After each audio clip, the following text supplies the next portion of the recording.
Salut à toutes et à tous. Merci de vous abonner à notre chaîne si vous nous découvrez. Aujourd'hui nous allons parler de la maca dont le nom scientifique est le Lepidium meioni. Premièrement, voyons voir d'où provient la maca. La maca est une plante de la famille des Brassicacées, poussant entre 3000 et 4000 mètres d'altitude sur les hauts plateaux de la région andine du Pérou. Elle est aussi appelée ginseng du Pérou, ou Viagra péruvien. Deuxièmement, nous allons voir la description botanique de cette plante. Il s'agit d'un tubercule. Ses parties aériennes ressemblent à des feuilles de pissenlit, disposées en rosette. Ses feuilles basales sont en rosaces aplaties sur le sol. Une des caractéristiques de la maca est qu'elle ne possède pas de tige apparente. La racine est un tubercule, de forme ovale, de couleur blanche voire crème, pourpre ou grise, selon la variété. Sa saveur est proche du caramel ou du café au lait. La maca contient de nombreux constituants chimiques pour ses propriétés thérapeutiques. La maca contient 59% de glucides, 10,2% de protéines, 8,5% de fibres et 2,2% de lipides.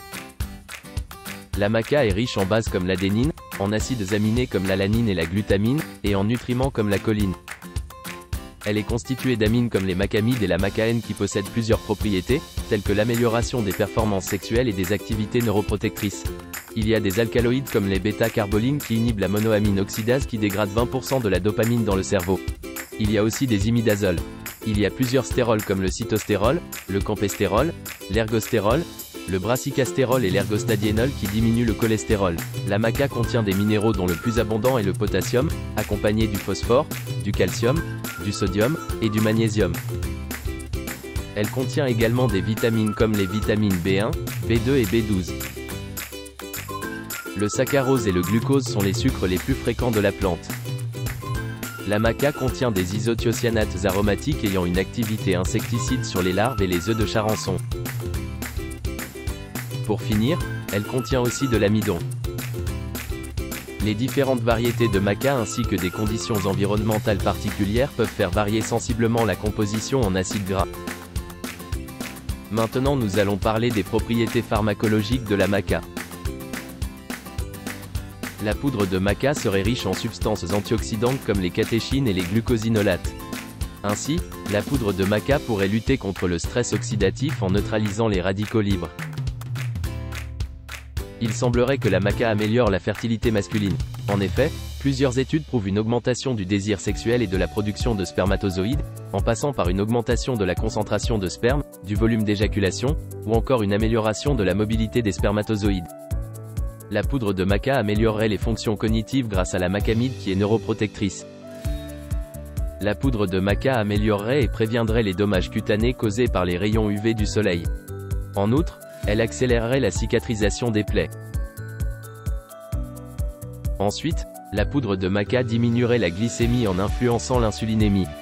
En effet, une étude observe une augmentation de la teneur en insuline. L'insuline est une hormone hypoglycémiante. Pour finir, la poudre de maca semble améliorer la mémoire et les déficits de l'apprentissage. Maintenant, nous allons parler des recettes de phytothérapie. Elles ne sont pas nombreuses mais elles sont faciles à faire et restent efficaces. Les recettes aphrodisiaques sont basées sur la poudre. Le plus simple est de l'utiliser diluée dans un verre d'eau, des thés, des jus de fruits ou des infusions. Pour un effet énergisant, la maca est consommée toute crue avec de l'eau. La partie comestible de la plante est l'hypocotyle, comme le tubercule, qui peut être utilisé à la fois frais et séché. Le mode de préparation est le suivant, les hypocotyles frais sont bouillis dans l'eau. Puis ils sont soumis à un séchage naturel et traditionnel en plein air. Après séchage, les hypocotyles sont lavés, broyés pour obtenir une farine d'une taille de particules de 0,8 mm qui sera stockée pour utilisation. Vous trouverez la maca sur le marché sous plusieurs formes comme les poudres, les gélules et les comprimés. Nous allons finir en parlant de la toxicologie de la maca. La maca est contre-indiquée à des doses supérieures à 0,6 g par jour, aux personnes atteintes du syndrome métabolique, qui risqueraient de voir leur pression artérielle augmenter. Aucune étude n'ayant été effectuée chez la femme enceinte, l'usage de maca est déconseillé chez les femmes enceintes et allaitantes, tout comme chez l'enfant. Il est recommandé de faire des cures de 2 à 3 mois de maca et de ne pas prendre cette plante au long cours même s'il n'existe pas de problème connu. Nous voici à la fin de cette vidéo sur la maca. Merci de partager la vidéo et de vous abonner à la chaîne. Activez aussi la cloche de notification pour ne pas rater nos prochaines vidéos. Si ces formats animés vous intéressent, merci de faire un tour sur nos playlists pour visionner d'autres contenus animés. Prenez soin de vous et à la prochaine.